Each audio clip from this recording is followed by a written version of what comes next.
bienvenue sur Cavor Sports, la chaîne de tous les sports. Voici l'intro.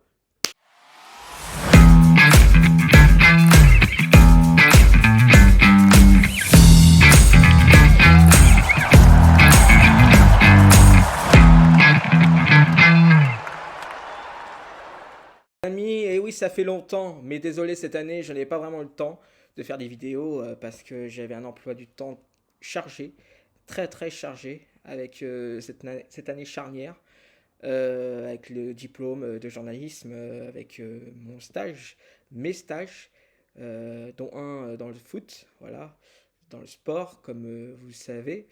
Donc j'ai vraiment pas eu le temps de faire des vidéos. Mais je vous ai pas oublié parce que vous avez vu, il y avait vraiment quelques moments que je vous ai partagés, comme mon déplacement à La Rochelle, avec le panneau, le drapeau du Stade Rochelet, ou encore ma visite à la FFS Academy pour un reportage lié à mon école. Donc voilà, mais bientôt je vous partagerai d'autres vidéos courtes, dont une au Stade de France pour la Coupe du Monde de rugby, que je vais commenter au mois de septembre, le deuxième jour de la Coupe du Monde. C'est un match de Australie-Géorgie. Voilà, et cette Coupe du Monde, n'oubliez pas, ça va commencer le 8 septembre en France par France-Nouvelle-Zélande. Ne pas aussi oublier la Coupe du Monde de foot féminin qui aura lieu à partir du 20 juillet en Australie et en Nouvelle-Zélande. Voilà, maintenant on peut dire allez les Bleus. Mais aujourd'hui on va parler de foot et précisément du mercato du Paris Saint-Germain. Enfin, s'il y en a un, à part si aujourd'hui on a eu un accord entre le Bayern Munich et le Paris Saint-Germain pour Lucas Hernandez pour une somme de 45 millions d'euros.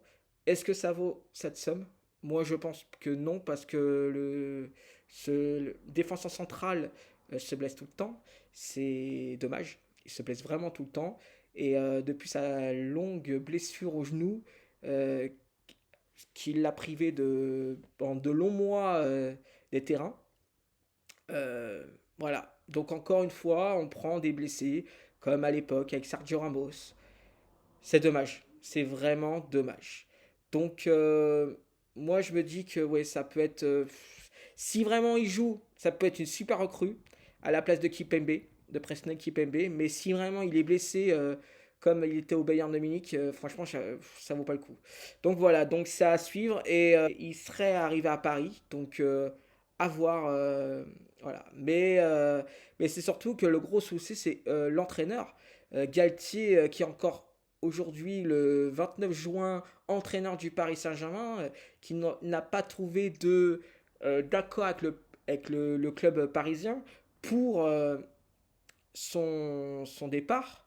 Voilà, ça fait 2 semaines qu'on attend Luis Enrique. Lui, il attend depuis un bon moment.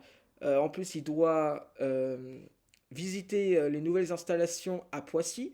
Donc, franchement, voilà. Mais après, avec Luis Enrique, on faudra tâter le terrain avec ses compositions tactiques, ses systèmes de jeu, faudra vraiment tâter le terrain avec Luis Enrique pour voir si vraiment il peut réussir à déjà à remettre de la confiance à Neymar et voilà, et même aux autres joueurs, comme si vraiment Marco Verratti ne part pas en Arabie Saoudite, ce serait aussi bien qu'il soit là pour remettre confiance à cette équipe qui est en défaillance par rapport à l'année dernière. Faut dire aussi que l'OM a signé Marcelino, leur nouvel entraîneur, à la place d'Igor Tudor, et pourrait recruter Gondogbia, voilà, le joueur de l'Atlético Madrid, le milieu de terrain de l'Atlético, qui connaît très bien Marcelino parce qu'il l'a entraîné au FC Valence. Mais voilà, mais pour dire que l'OM avance petit à petit euh,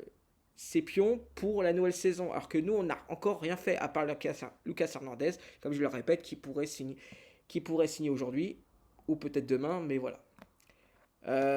Mais voilà, on nous dit beaucoup de recrues, comme Ugart, qui le milieu uruguayen du Sporting Portugal, qui est, voilà, il paraît que c'est une bonne sentinelle. Elle a un bon milieu de terrain sentinelle, surtout qu'on n'en a pas eu depuis Thiago Motta.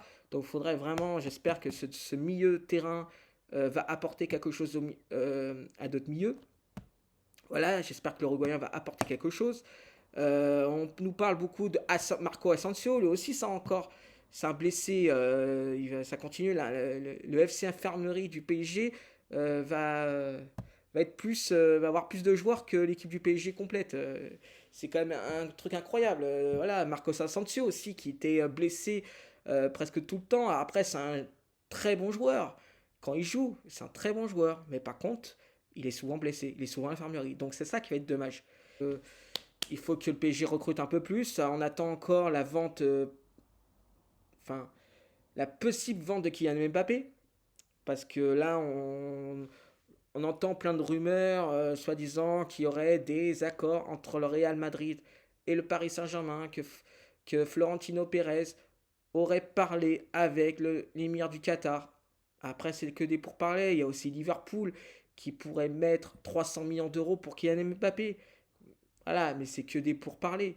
Voilà, il y a aussi Marco Verratti qui serait approché par l'Arabie Saoudite, par des clubs saoudiens. Voilà, ça aussi, il faudrait qu'on voit dans les prochains jours ce petit débat autour des recrutements par les Saoudiens. Donc voilà. Bon, maintenant, voilà, on va voir les prochains jours du Paris Saint-Germain pour le recrutement et espérons que ça va bouger pour les supporters parisiens comme pour le PSG. Voilà, maintenant, je vais vous dire les événements sportifs du week-end qui vont venir. Dès samedi, il y a le Tour de France qui va commencer avec la première étape Bilbao. Voilà, une étape de plus de 180 km. Et la Formule 1 qui sera aussi mise à l'honneur dimanche. Enfin, ce week-end, bien sûr, mais le Grand Prix sera dimanche. En Autriche, à Spielberg. Ça sera peut-être une énième victoire Max Verstappen et pour Red Bull à domicile. Voilà, à voir dimanche. Maintenant, merci pour votre écoute. Si vous avez aimé cette vidéo, likez-la et n'hésitez pas à vous abonner. A bientôt sur Cavall Sports.